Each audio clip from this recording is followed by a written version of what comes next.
আসসালামু আলাইকুম। আমিন শিব পর্ব 4 নম্বর ক্লাসে আমরা ইঞ্চি ফুটের একটু আলোচনা করব। তো এখানে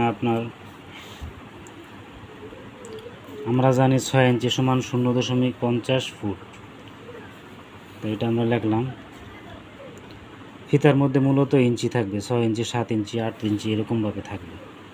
তো ইঞ্চিরে আমরা ফুটে সেটা কনভার্ট করে নিতে হইবে। তো এখানে দশমিকের পরে 0.2 ফুট আমরা যখন এটা ইঞ্চিতে কনভার্ট করব, সাথে আমরা শূন্য ধরে নিতে হইব।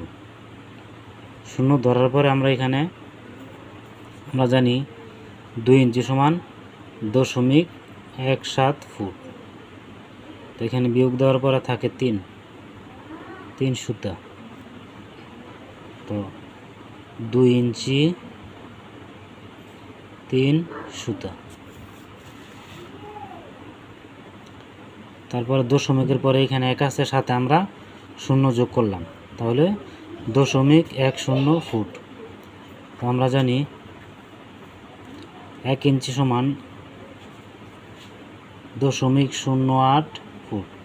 তো এখানে বিয়োগ করার পরে থাকে 2 সুতা।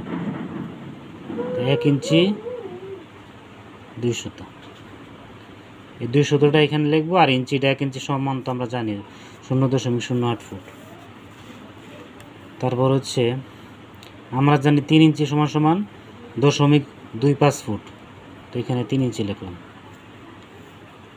তারপরে এখানে 3 ইঞ্চি সমান আমরা জানি 0.25 ফুট। বিয়োগ করার পরে থাকে 3 সুতা। 3 ইঞ্চি 3 সুতা। তো এইভাবে আমরা ইনশাল্লাহ প্র্যাকটিস করব এবং ধারাবাহিকভাবে প্রত্যেকটা ক্লাসে আমরা মনোযোগ সহকারে দেখব।